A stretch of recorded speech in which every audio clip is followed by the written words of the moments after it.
Hello everyone. UGTRB இங்கிலீஷ்க்கான continuous videos பார்த்துட்ருக்கோம் நம்ம சேனலில். லைன் பை லைன் டீட்டெயில்டாக அனலைஸ் பண்ணுறோம். அதில் the age of Shakespeare already 3 parts upload பண்ணியாச்சு. இன்றைக்கி அதோட கண்டினியூவேஷனை பார்க்கலாம். இதுக்கு முன்னாடி ஷேக்ஸ்பியரையும் அவரோட வாக்ஸையும் பார்த்தோம். இப்போது பென் ஜான்சன் பற்றி பார்க்கலாம். இவரும் ஒரு கிரேட் ரைட்டர் தான். Ben Jonson, Shakespeare's age was marked by tremendous dramatic activity, and the list of his contemporaries in the annals of the stage is a very long one. Among these, the most important is his friend Ben Jonson, not only because he was the greatest of them in the power and volume of his genius, but also because the aims and principles of his work were fundamentally different from Shakespeare's. He was born in London in 1573, was educated at the Westminster Grammar School, where he laid the foundations of his sound classical scholarship, became an actor about 1592, and in 1598 opened his career as a dramatist with the satiric comedy Every Man in His Humour. For many years he wrote plays both for the court and for the public stage. With the accession of Charles I, a decline in his fortunes set in, and henceforth he suffered from neglect, poverty, and ever-increasing ill health. Long palsied and bedridden, he died in 1637, having outlived Shakespeare by 19 years. நம்ம last பார்ட்டில் பார்த்தோம், ஷேக்ஸ்பியரை beat பண்ண யாரும் இல்லை, அவர் ஒரு மிகப்பெரிய dramatist அப்படின்னு பார்த்தோம். என்னதான் ஷேக்ஸ்பியரை பீட் பண்ண யாரும் இல்லைனாலும் அவரோட பீரியடில் நிறைய ட்ராமா ரைட்டர்ஸ் இருந்தாங்க. அதில் ரொம்ப இம்பார்ட்டண்ட் யாருன்னா பென் ஜான்சன். பென் ஜான்சன் ஷேக்ஸ்பியரோட ஃப்ரெண்டு, அவரோட same period writer. Ben Jonson Shakespeare பீரியடில் இருந்த மற்ற ரைட்டர்ஸை விட பவர்ஃபுல்லாகவும் ரொம்ப ஜீனியஸாகவும் இருந்தார். பவர்ஃபுல் அப்படின்னா அவர் ரொம்ப ட்ரெயின்ட் அண்டு அக்யூரேட் ஸ்காலர். அது மட்டும் இல்லை, பென் ஜான்சனோட ட்ராமாஸோட எய்ம்ஸும் பிரின்சிபல்ஸும் மற்ற ரைட்டர்ஸை விட டிஃப்ரெண்ட்டாக இருந்துச்சு. பென் ஜான்சன் லண்டனில் 1573 பிறந்திருக்காரு. வெஸ்ட்மினிஸ்டர் கிராமர் ஸ்கூலில் அவரோட ஸ்டடீஸை கம்ப்ளீட் பண்ணியிருக்காரு.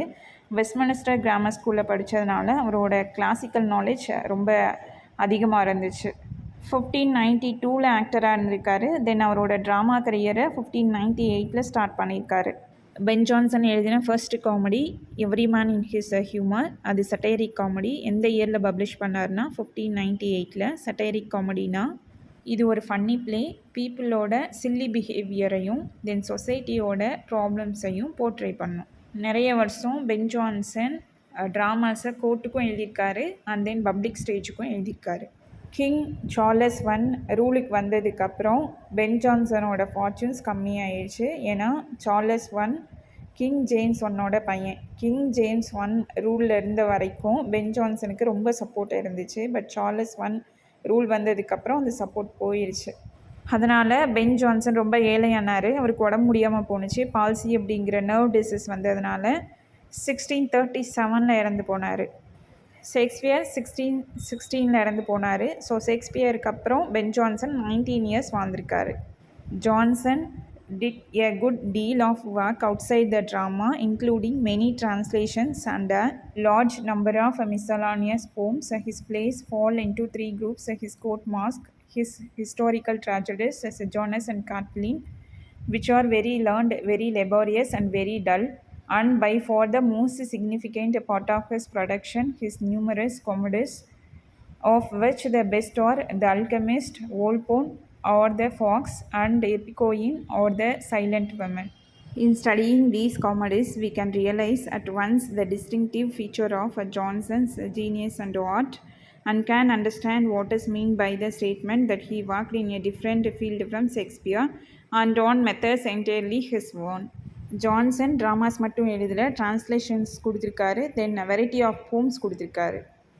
அவரோட ட்ராமாஸை 3 குரூப்ஸாக பிரிக்கலாம்.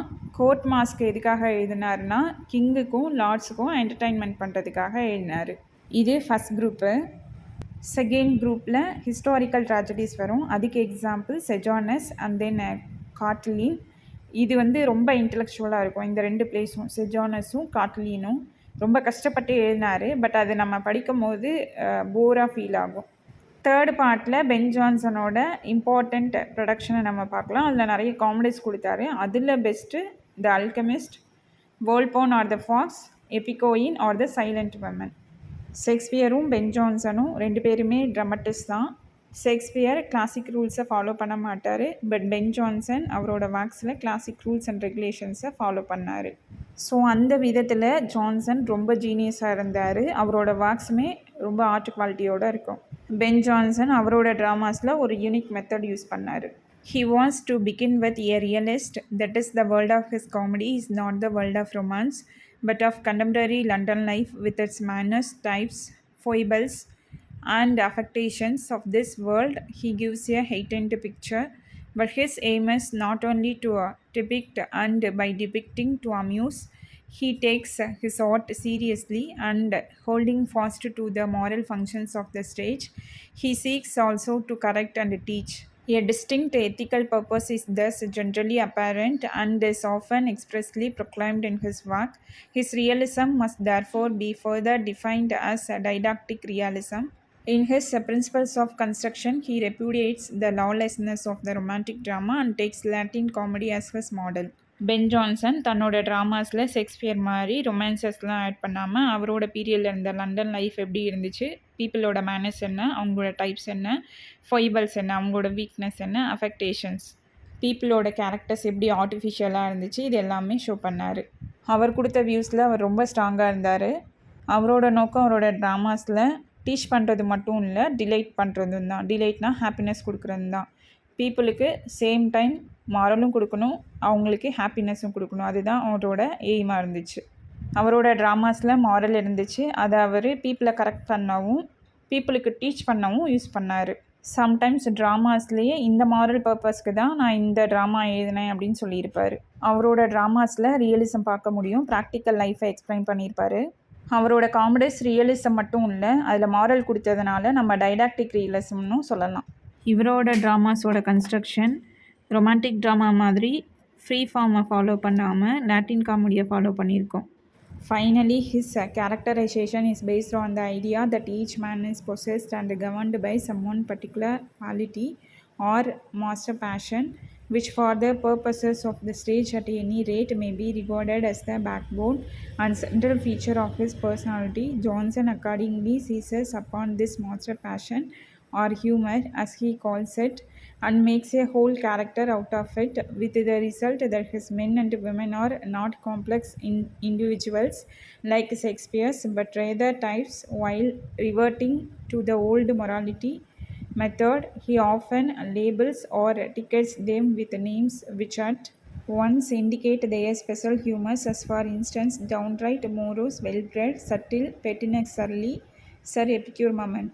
பென் ஜான்சனோட கேரக்டர்ஸ் எப்படி இருப்பாங்கன்னா, ஒரு பர்டிகுலர் குவாலிட்டியை ரெப்ரசன்ட் பண்ணுற மாதிரி இருப்பாங்க.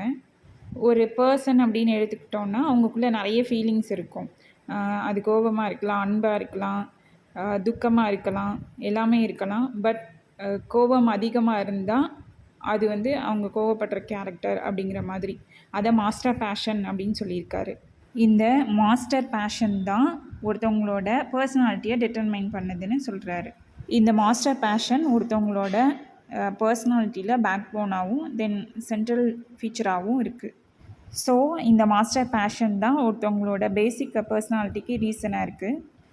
ஒரு பர்சன் கிட்ட நிறைய ஃபீலிங்ஸ் இருக்கும். கோவம் அதிகமாக இருந்தால் கோவப்படுற கேரக்டர், லவ் அதிகமாக இருந்தால் அவங்க லவ்விங் கேரக்டர், அண்ட் தென் சோகம் அதிகமாக இருந்தால் அவங்க சேட் கேரக்டர். இந்த மாதிரி எடுத்துக்கணும். மாஸ்டர் பேஷனை ஹியூமர்னு சொன்னார். நம்ம உடம்புக்குள்ளே 4 ஹியூமர் இருக்குது அப்படின்னு சொல்லியிருக்காரு. இந்த 4 ஹியூமரும் என்னென்னா பிளட் ரத்தம், ஃப்ளம் கபம், எல்லோ பைல் மஞ்சள் பித்தம், பிளாக் பைல் கருப்பு பித்தம். இந்த 4ம் ஒரு பர்சனுக்கு கரெக்டாக இருந்தால் அவங்க நார்மல் பர்சன். இதில் ஒன்று அதிகமானாலும் ஜான்சன் சொன்ன மாஸ்டர் பேஷன் இருக்கும். ஷேக்ஸ்பியர் அவரோட ட்ராமாஸில் காம்ப்ளெக்ஸ் இண்டிவிஜுவல்ஸை ஷோ பண்ணியிருப்பார். காம்ப்ளெக்ஸ் இண்டிவிஜுவல்ஸ் அப்படின்னா, இப்போ ஃபார் எக்ஸாம்பிள் ஹாம்லெட் எடுத்துக்கிட்டோம் அப்படின்னா, ஹாம்லெட்குள்ளே நிறைய கன்ஃபியூஷன் இருக்கும், லவ் இருக்கும், ஆங்கர் இருக்கும், ஃபிலாசபி இருக்கும், வீக்னஸ் இருக்கும். ஸோ இந்த மாதிரி நிறைய ஃபீலிங்ஸை அவர் ஷோ பண்ணுவார். பென் ஜான்சன் அப்படி இல்லை. அவரோட ட்ராமாஸில் இருக்கிற கேரக்டர்ஸ் ஒரே ஒரு ஃபீலிங், ஒரே ஒரு குவாலிட்டியை மட்டும்தான் ரெப்ரசன்ட் பண்ணுவாங்க. பென் ஜான்சன் தன்னோட ட்ராமாஸில் யூஸ் பண்ண கேரக்டர்ஸ் மாதிரி மொராலிட்டி பிளேஸ்லேயும் கேரக்டர்ஸ் அப்படி தான் இருப்பாங்க. பட் பென் ஜான்சன் ஹியூமர்ஸை கேரக்டர்ஸோடு ஆட் பண்ணியிருக்காரு.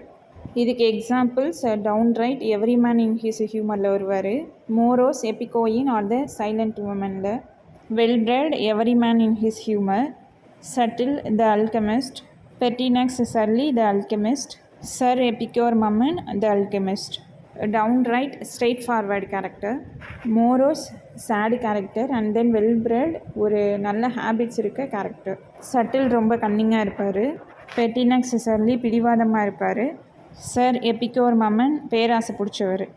In Johnson's comedies, intellect predominates. They are products rather of learning, skill, and conscientious effort than of creative power. And though astonishingly clever and rich in detailed pictures of the life of the time, they are heavy and wanting in spontaneity and charm. Historically, however, they are extremely important, for Johnson was a real founder of what is known as the comedy of manners, and his influence on succeeding dramatists was very great. Ben ஜான்சனோட dramas ரொம்ப நாலேஜ்ஃபுல்லாக இருக்கும். Shakespeare மாதிரி ரொம்ப நேச்சுரலாக creative பவரோடு இருக்காது. Shakespeare நேச்சுரலாக அவரோட இமேஜினேஷன் யூஸ் பண்ணுவார், பட் பென் ஜான்சன் ரொம்ப திங்க் பண்ணி பிளான் பண்ணி எழுதுகிறவர். பென் ஜான்சனோட ஒர்க்ஸ் ரொம்ப கிளவராக இருக்கும். அது மட்டும் இல்லை, அவரோட பீரியடில் இருந்த லைஃப்பை டீட்டெயிலாக பிக்சரைஸ் பண்ணியிருப்பார். பென் ஜான்சனோட ட்ராமாஸ் ஹிஸ்டாரிக்கலி ரொம்ப இம்பார்ட்டண்ட். காமெடி ஆஃப் மேனர்ஸ்க்கு பென் ஜான்சன் தான் ரியல் ஃபவுண்டர். பென் ஜான்சன் என்ன பண்ணுவார்னா, அவரோட ட்ராமாஸில் சொசைட்டியில் பீப்புள்கிட்ட இருக்க மேனர்ஸ், அவங்களோட கன்வென்ஷன்ஸ், அவங்களோட பிஹேவியர்ஸ், அண்ட் தென் அவங்களோட ஃபேஷன்ஸ் இதெல்லாம் கேலி பண்ணி எழுதுவார். அதை தான் காமெடி ஆஃப் மேனர்ஸ்ன்னு சொல்லுவோம். இவரை ஏன் real founder of comedy of மேனர்ஸ்ன்னு சொல்கிறோன்னா, காமெடி ஆஃப் ஹியூமர்ஸ் அப்படிங்கிற ஸ்டைலை தன்னோட ஒர்க்ஸில் கொண்டு வந்தவர். அது மட்டும் இல்லை, காமெடி ஆஃப் மேனர்ஸ்க்கு ரொம்ப இம்பார்ட்டன்ஸ் கொடுத்தவர். இவருக்கு பின்னாடி வந்த ரைட்டர்ஸ் இவரை ஃபாலோ பண்ணி நிறைய ஒர்க்ஸ் எழுதினாங்க. இப்போது ஷேக்ஸ்பியர் பீரியடில் இருந்த அதர் ட்ராமட்டிஸ்ட்டை பார்ப்போம். Other dramatist of Shakespeare's age. Of the crowd of lesser playwrights whose work extends from the time of Shakespeare's prime to the close of the period, I will name only a few who may be said to occupy the foremost positions in the second rank. John Webster, 1580 to 1625, was a dramatist of somber cast of genius and great power. Though his morbid love of the violent and the horrible led him too often to cheer sensationalism, his White Devil and Duchess of Malfi contain scenes of tragic passion unrivaled outside Shakespeare. Shakespeare பீரியடில் நிறைய சின்ன சின்ன drama writers இருந்தாங்க.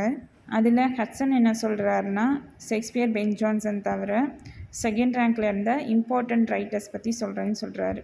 John Webster, அவரோட period 1580 1625 இருக்கலாம். அவரோட நேச்சரே ரொம்ப சேடாக இருக்கும், பட் பவர்ஃபுல்லான ரைட்டர். பட் அவரோட ட்ராமாஸ் ரொம்ப ஹாரிபிளாகவும் வைலண்ட்டாகவும் இருக்கும். அதனால் அவரோட ட்ராமாஸ் ரொம்ப சென்சேஷனலாக இருந்துச்சு. பென் ஜான்சன் எழுதின ஒயிட் டெவில், டச்சஸ் ஆஃப் மால்ஃபியில் எக்ஸ்ட்ராடினரி சாரோஃபுல் எமோஷன்ஸ் இருக்கும். ஷேக்ஸ்பியர் மாதிரியே இவரும் ட்ராஜடி சீன்ஸ் நிறைய கொடுத்துருப்பாரு. அதில் ட்ராஜிக் பேஷனை பார்க்கலாம். இந்த பீரியடில் இருந்த மற்ற ரைட்டர்ஸ் ஷேக்ஸ்பியர் பென் ஜான்சன் தவிர அந்த அளவுக்கு ட்ராஜடி சீன்ஸை கொடுக்கல. இன் John Ford 1586 to 1639, a similar tendency towards repulsive subjects and unnatural emotions is apparent, but his pathos gives a distinction to his best work, like The Broken Heart. The names of Francis Beaumont 1584 to 1616 and John Fletcher 1579 to 1625 are always associated, and they did much work in collaboration, though Fletcher continued to write with great fluency for the 9 years between his partner's death and his own. Their moral tone is often relaxing, their sentiment strained, and their characterization poor, but they have many redeeming features, and such plays as Philoster and The Maid's Tragedy successfully challenge comparison with anything in the romantic drama outside Shakespeare. Philip Messenger 1583 to 1640, a ready writer in various styles, reached a high level in his comedy, A New Way to Pay Old Debts. அடுத்த writer John fort. அவர் 1586 1639 வரைக்கும் வாழ்ந்தவர். அவர் எழுதின ட்ராமாஸில் disgusting subjects, ரிப்புல்சிவ் subjects இருக்கும். Unnatural emotions கொடுத்துருப்பாரு. Unnatural எமோஷன்ஸ்னால் இப்போ ஒரு விஷயத்துக்கு ரொம்ப அதிகமாக ஃபீலிங்ஸை ஷோ பண்ணுறது. அவர் எழுதின ஒர்க்ஸில் பெஸ்ட்டு த ப்ரோக்கன் ஹார்ட். அதில் பேத்தோஸ் நல்லாயிருக்கும். அடுத்ததாக ஃப்ரான்சிஸ் பியோமண்ட் அண்ட் ஜான் ஃப்ளெச்சர் 2 பேரும் ஒன்றா தான் சேர்ந்து ஒர்க்ஸை எழுதுவாங்க. பியோமன் பீரியட் 1584 to 1616. ஃப்ளெச்சரோடது 1579 to 1625. பியோமன்ட் இறந்ததுக்கப்புறம் ஃப்ளெச்சர் 9 இயர்ஸ் தனியாகவே ட்ராமாஸ் எழுதினார். இவங்க சேர்ந்து எழுதின ஒர்க்ஸில் மாரல் டோன் இருக்காது, ஆர்டிஃபிஷியலாக இருக்கும், சென்டிமெண்ட்ஸுக்கு இம்பார்ட்டன்ஸ் கொடுப்பாங்க. கேரக்டர்ஸை போர்ட்ரே பண்ணுற விதமும் புவராக தான் இருக்கும். ஆனால் இவங்களும் குட் ஃபீச்சர்ஸ் இருக்கிற சம் ஒர்க்ஸ் கொடுத்துருக்காங்க. ஃபிலாஸ்டர், த மெய்ஸ் ட்ராஜடி, இது ரெண்டும் ரொமான்டிக் ட்ராமாஸ். இந்த ரொமான்டிக் ட்ராமாஸ் ஷேக்ஸ்பியர் எழுதின ரொமான்டிக் ட்ராமாஸ் மாதிரியே இருக்கும். ஃபிலாஸ்டரும் த மெய்ஸ் ட்ராஜடியும் பியோமண்ட் அண்டு ஃப்ளெச்சரோட ஒர்க்ஸு. அடுத்த ரைட்டர் பிலிப் மெசஞ்சர். இவரோட பீரியட் 1583 to 1640. இவர் வேரியஸ் ஸ்டைல்ஸில் எழுதியிருப்பார். வேரியஸ் ஸ்டைல்ஸ்னால் ஒவ்வொரு ட்ராமாவுக்கும் லாங்குவேஜ் ஸ்டைல் வேறு மாதிரி இருக்கும். தென் ஸ்டோரி சொல்கிற விதம் கூட டிஃப்ரெண்ட்டாக இருக்கும். இவரோட high level reached comedy A New Way to Pay Old Debts. James Shirley 1596 to 1616 belongs to the reign of Charles I, but we may mention him here as in Charles Lamb's phrase, the last of a great race. In all these writers, and still more in smaller men, whom we need not pause to name, the decline of the drama is apparent. By the time we reach the end of the period, we find that all the old creative powers has gone, and that the stage has yielded completely to the fast spreading immortality of the age, while even the formlessness of the blank verse employed gives one more sign of the general decay. Next writer James Shirley. இவர் 1596 1666 வரைக்கும் வாழ்ந்துருக்காரு. இவர் Charles one பீரியடை சேர்ந்தவர். என்னதான் Charles one பீரியடை சேர்ந்தாலும் Charles lamp இவரை சொன்ன மாதிரியே இவர் ஜேம்ஸ் ஒன் பீரியடோட லாஸ்ட் ரைட்டர். சார்ல்ஸ் லேம்ப் தன்னோட எஸ்ஸேஸ் ஆஃப் எலியாவில் on the tragedies of Shakespeare அப்படிங்கிற பார்ட்டில் ஜேம்ஸ் ஷில்லேவை எலிசபெத்தன் பீரியடோட லாஸ்ட் ரைட்டர்னு சொல்லியிருப்பார். ஷேக்ஸ்பியர், பென் ஜான்சன் தவிர இருக்கிற மற்ற எல்லா ரைட்டர்ஸோட ட்ராமாஸ்லையும் கொஞ்சம் க்ரியேட்டிவ் பவர்ஸ் கம்மியானுச்சு. அது மட்டும் இல்லை, ஹட்சன் சொல்லாத சில சின்ன சின்ன ரைட்டர்ஸ் ஒர்க்ஸ்லையும் டிக்ளைன் ஆஃப் த ட்ராமா தெளிவாக தெரிஞ்சுது. சார்லஸ் ஒன் பீரியடில் ஸ்டேஜில் டிசிப்ளின் மெயின்டைன் பண்ணல, வயலண்ட் எமோஷன்ஸ்க்கு அதிகமாக இம்பார்ட்டன்ஸ் கொடுத்தாங்க, சென்சேஷனல் திங்ஸ் நிறைய இருந்துச்சு. இந்த பீரியடில் வந்த ட்ராமாஸோட ஒரே எய்ம் என்டர்டெயின்மெண்ட் பண்ணுறது, டிசிப்ளின் இல்லாமல் இருக்கிறது. பிளாங்க் வர்ஸோட கரெக்டான ஃபார்ம் யூஸ் பண்ணல, ஸோ ட்ராமா கொஞ்சம் கொஞ்சமாக டிக்ளைன் ஆக ஸ்டார்ட் ஆனுச்சு. இப்போது ஷேக்ஸ்பியர் பீரியடில் தியேட்டர்ஸ் எப்படி இருந்துச்சுன்னு பார்ப்போம். The play houses of Shakespeare's time. It is desirable that the student of the drama should understand something of the theatrical conditions under which Shakespeare and his contemporaries did their work. In the early years of the regular drama, plays had been performed in inn-yards and other open spaces where a scaffold could be erected and accommodation provided for the spectators. In 1576, 2 permanent playhouses were built. The theatre and the curtain in what were then the open fields of Shoreditch. These were the only London playhouses when Shakespeare reached the metropolis, but by the end of the Elizabeth's reign at least 11 were in existence. These were not in London, for the civic authorities would not permit their erection within their boundaries, but in the immediate outskirts and chiefly on the banks on the Surrey side of the Thames. With 2 of these playhouses, the Globe in Southwark and the Blackfriars near the spot now occupied by the Times office, Shakespeare, as we have seen, was very closely connected. இங்கே ஹட்சன் என்ன சொல்கிறாருன்னா, ஷேக்ஸ்பியரோட dramas தென் அவரோட பீரியடில் இருந்த ரைட்டர்ஸோட ட்ராமாஸை படிக்கும் போது தியேட்டர்ஸை பற்றியும் நம்ம படிக்கணும்னு சொல்கிறாரு. ஸ்டார்டிங்கில் ட்ராமாஸ் ஓப்பன் ஸ்பேசஸ்லேயும் இன்யார்ட்ஸ்லையும் பெர்ஃபார்ம் பண்ணாங்க. அப்போது ட்ராமாஸ் பெர்ஃபார்ம் பண்ணுறதுக்கு செப்பரேட் பில்டிங்லாம் கிடையாது. அந்த காலத்தில் இன் எப்படி இருக்குன்னா, நம்ம ஊரில் பார்க்குற மாதிரி இன் இருக்காது. சர்க்கிளாக பில்டிங்ஸ் இருக்கும், நடுவில் ஒரு பெரிய ஸ்பேஸ் இருக்கும். அந்த ஸ்பேசஸை ட்ராவல் பண்ணுறவங்க எதுக்காக யூஸ் பண்ணுவாங்கன்னா, அவங்க கூட்டிகிட்டு வந்த ஹார்சஸ் தென் அவங்களோட வெஹிக்கிள்ஸ்லாம் நிப்பாட்டி வைப்பாங்க. அந்த ஸ்பேஸில் தான் ஸ்டேஜ் போட்டு ட்ராமா பெர்ஃபார்ம் பண்ணுவாங்க. அங்கே நின்று தான் ஆடியன்ஸும் ட்ராமா பார்ப்பாங்க. பட் லேட்டர் இந்த இயர் 1576ல் 2 பெர்மனண்ட் ப்ளே ஹவுசஸ் பில்ட் பண்ணாங்க. One is the Theatre and another one is the Curtain. இதை ஷோர்டிச் அப்படிங்கிற ஒரு பிளேஸில் இருந்த ஓப்பன் ஸ்பேஸில் கட்டினாங்க. ஷேக்ஸ்பியர் லண்டனுக்கு வந்தப்போ இந்த 2 ப்ளே ஹவுசஸ் தான் இருந்துச்சு. குவீன் எலிசபெத்தோட ரூல் முடிஞ்சப்போ அவங்க இறந்தப்போ அட்லீஸ்ட் 11 தேட்டர்ஸாவது இருந்திருக்கும். அது லண்டனில் இல்லை, லண்டன் சிட்டிக்கு வெளியில் இருந்துச்சு. ஏன் லண்டனுக்குள்ளே இல்லை அப்படின்னா, லண்டனில் இருந்த சிவிக் அத்தாரிட்டிஸ், மேயர்ஸ், கவுன்சிலர்ஸ் மாதிரி ஆளுங்க இல்லை இங்கெல்லாம் கட்டக்கூடாது அப்படின்னு சொல்லிட்டாங்க. ஏன்னா அதுக்கு முன்னாடி பிளேக் வந்து ஸ்ப்ரெட் ஆனுச்சு. இந்த மாதிரி நிறைய கூட்டம் கூடும் போது டிசீஸ் வந்துடும் அப்படின்னு நினச்சாங்க. ரொமான்டிக் ட்ராமாஸ்க்கு அதிகமாக ஆடியன்ஸ் இருந்ததுனால தெஃப்ட்டு, மர்டர் இந்த மாதிரி பேட் இன்சிடென்ட்ஸ் நடக்கும் அப்படின்னு நினச்சாங்க. ஸோ தேம்ஸ் ரிவர் பேங்க்ஸில் நிறைய ப்ளே ஹவுசஸ் கட்டினாங்க. மெயினாக சரை சைடு இருந்துச்சு. அடுத்து சவுத் வார்க்கில் த குளோபும் இப்போ இருக்க டைம்ஸ் ஆஃபீஸ் பக்கத்தில் பிளாக் ஃப்ரீயர்ஸும் கட்டினாங்க. இங்கே டைம்ஸ் ஆஃபீஸுங்கிறது த டைம்ஸ் நியூஸ் பேப்பரோட ஆஃபீஸ். ஷேக்ஸ்பியர் த குளோப் தியேட்டருக்கும் பிளாக் ஃப்ரீயர்ஸ்க்கும் ஷேர் ஹோல்டராக இருந்தார்.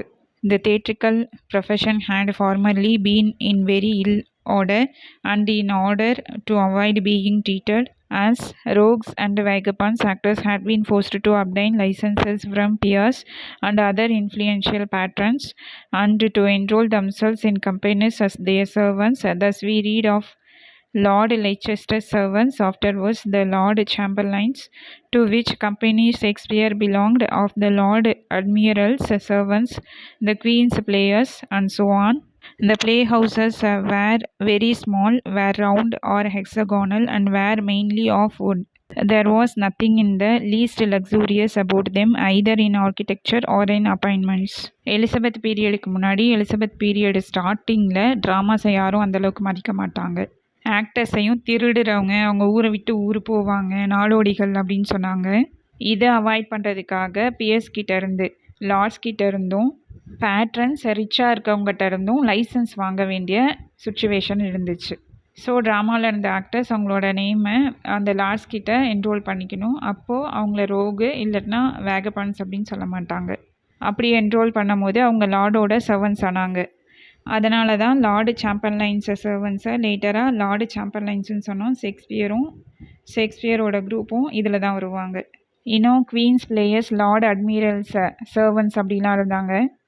அப்போது இருந்த ப்ளே ஹவுஸஸ் சின்னதாக இருந்துச்சு, ரவுண்டாகவோ இல்லை ஹெக்ஸகானல் ஷேப்லேயோ இருந்துச்சு, அருங்குணமாக இருந்துச்சு. மேக்ஸிமம் ட்ராமா தியேட்டர்ஸை உட்டில் தான் கட்டினாங்க. ஆனால் அந்த தியேட்டர்ஸ் ஆர்கிடெக்சர் லெவலில் இருக்கும் போது ரொம்ப லோவாக தான் இருக்கும், வசதியாக கூட இருக்காது. And the stage and the boxes or rooms as they were called were roofed in with a thatch, but the rest of the building was open to the sky. The boxes were frequented by the wealthier and more aristocratic playgoers, some of whom, however, assumed the stage and the boxes or rooms as they were called were roofed in with a thatch, but the rest of the building was open to the sky. The boxes were frequented by the wealthier and more aristocratic playgoers, some of whom, however, assumed the privilege of sitting on the stage. No seats were provided for the groundlings in the yard or pit. Into this yard ran the stage, a simple platform, the limited dimensions of which seemed to our minds to turn into absurdity those scenes of marching armies and pitched battles in which the Elizabethans delighted. The stage arrangements present some features of great interest. Of movable scenery there was practically none, though it was just beginning to come in towards the end of Shakespearean period. It was not regularly used till the reopening of the theatres after the Commonwealth. தேட்டர்ஸோட stage இல்லை rooms இல்லை பாக்ஸஸ்ன்னு சொல்கிற எல்லாமே வைக்கல் வச்சு தான் cover பண்ணியிருந்தாங்க. பில்டிங்கோட மேலே மட்டும் வைக்கல வச்சு கவர் பண்ணியிருந்தாங்க. ரெஸ்ட் ஆஃப் த ஏரியாஸ்லாம் ஓப்பன் ஸ்பேசஸ் தான். பாக்ஸுன்னு சொல்கிற ரூம்ஸ் எல்லாம் அரிஸ்டோக்ராட்டிக் பீப்புளுக்கும் வெல்த்தியர் பீப்புளுக்கும் ட்ராமா பார்க்க கொடுத்தாங்க. அதில் ரொம்ப இம்பார்ட்டண்ட்டாக இருக்கவங்க ஸ்டேஜ்லேயே உட்காந்து நாடகம் பார்த்தாங்க.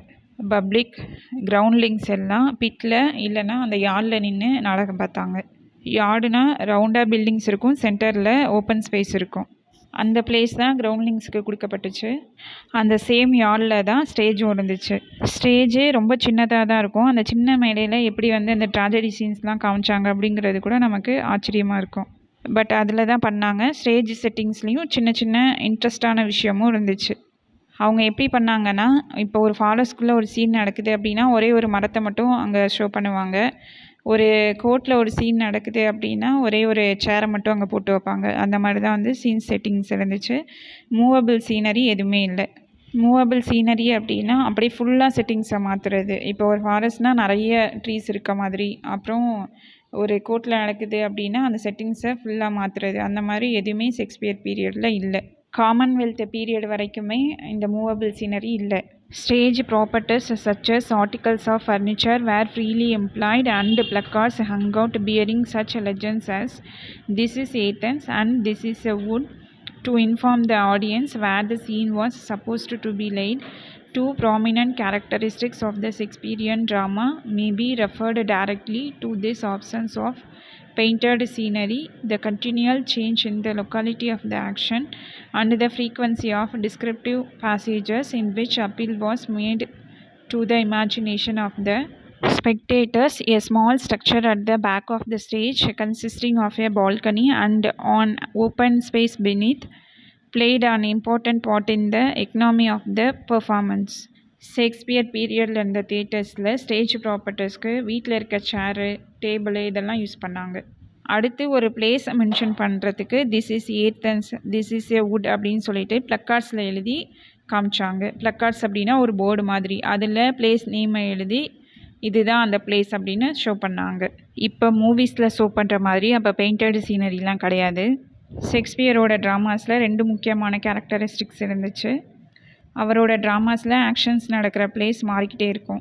கிளாசிக் ட்ராமாஸில் ஒரே ஒரு பிளேஸில் தான் ஸ்டோரி இருக்கும். அப்புறம் ஷேக்ஸ்பியரோட ட்ராமாஸில் டிஸ்கிரிப்டிவ் பேசேஜஸ் அடிக்கடி இருக்கும். ஷேக்ஸ்பியரோட பீரியடில் செட்டிங்ஸை ஷோ பண்ண முடியாதனால அதில் இருக்க கேரக்டர்ஸே சீனரியை எக்ஸ்பிளைன் பண்ணுவாங்க. ஆடியன்ஸ் அதை வச்சு இமேஜின் பண்ணிப்பாங்க. ஸ்டேஜுக்கு பேக்கில் ஒரு ஸ்ட்ரக்சர் கொடுத்துருப்பாங்க, அது பால்கனியாக யூஸ் பண்ணுவாங்க. தென் ஸ்டேஜுக்கு பக்கத்தில் கீழே ஒரு ஓப்பன் ஸ்பேஸ் விட்டுருப்பாங்க, அதை இன்னர் ரூமுக்காக யூஸ் பண்ணிப்பாங்க. இந்த பால்கனி செட்டிங்கும் இந்த ஓப்பன் ஸ்பேஸும் ட்ராமாவுக்கு ரொம்ப இம்பார்ட்டண்ட்டாக இருந்துச்சு.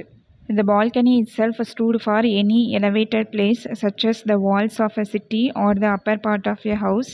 The space beneath, which could be curtained off, was put to the most various uses when any sort of interior scene was required. Performances generally began about 3 in the afternoon and lasted some 2 hours. There is every reason to believe that the art of acting was brought to a high pitch of perfection, but there were no actresses on the Shakespearean stage, women's parts being taken by boys and young men specially trained for the purpose. These boy actresses must have been very clever, and when after the restoration women began to appear on the English boards, there were those like the diarist Pepys who regretted the change. But it is difficult for us to think that Shakespeare's heroines can ever have been quite adequately interpreted by such male performers. ஸ்டேஜுக்கு பின்னாடி இருந்த பால்கனியை, elevator பிளேஸை பால்கனிக்கு மட்டும் use பண்ணல, சிட்டியோட வால்ஸாகவும் use பண்ணாங்க. கீழே இருந்த open ஸ்பேஸை கர்டைன் போட்டு கவர் பண்ண முடியும். இந்த ஓப்பன் ஸ்பேஸை நிறைய சீன்ஸ்க்கு யூஸ் பண்ணாங்க. பட் ஜென்ரலாக வீட்டில் நடக்கிற இன்டீரியர் சீன்ஸ்க்கு யூஸ் பண்ணாங்க. ட்ராமாஸ் யூஸ்வலாக ஆஃப்டர்நூன் 3 o'clock ஸ்டார்ட் பண்ணுவாங்க. அது 2 hours நடக்கும். நடிக்கிறது, ஆக்டிங் பண்ணுறது அப்படிங்கிறது பீக்கில் இருந்த டைம் ஷேக்ஸ்பியர் டைம் தான். அந்த டைமில் விமன் ஆக்ட்ரஸ்லாம் இருக்க மாட்டாங்க. விமன் கேரக்டர்ஸ்க்கு ஸ்பெஷலாக ட்ரெயின் பண்ண பாய்ஸும் யங் மென்னும் இருப்பாங்க. இந்த பாய் ஆக்டர்ஸ் ரொம்ப கிளவராக இருக்கணும். ரெஸ்டரேஷனுக்கு அப்புறம் இங்கிலீஷ் ஸ்டேஜில் விமன் நடிக்க ஸ்டார்ட் பண்ணாங்க. அப்படி விமன் ஆக்டர்ஸ் ஸ்டேஜில் ஆக்ட் பண்ணுறது சில பேருக்கு பிடிக்கல. ரைட்டர் டைரிஸ் சாமுவேல் பெப்பிக்கு இது ரொம்ப வருத்தமாக இருந்துச்சு. ஆனால் ஷேக்ஸ்பியரோட மேல் ஆக்டர்ஸ் விமன் கேரக்டர்ஸ்க்கு ஈக்குவலாக நடிச்சிருப்பாங்களா அப்படிங்கிறது கொஷின் மார்க்கு தான். இதோட ஹட்சன் ஷேக்ஸ்பியரோட ட்ராமா பாட்டை முடிச்சிருக்காரு. அடுத்ததாக ப்ரோஸ் ஒர்க்ஸ் பற்றி சொல்லியிருக்காரு. அதை நம்ம நெக்ஸ்ட் வீடியோவில் பார்ப்போம். இது வரைக்கும் நம்ம ஷேக்ஸ்பியர் ஏஜில் பார்த்த ட்ராமாட்டிஸ்ட் பற்றி உங்களுக்கு நல்லா புரிஞ்சிருக்கும்னு நினைக்கிறேன். வீடியோ லென்த்தியாக இருந்தால் அப்லோட் பண்ண முடியல, ஸோ பார்ட்டாக அப்லோட் பண்ணுறேன். தேங்க்ஸ் ஃபார் வாட்சிங்.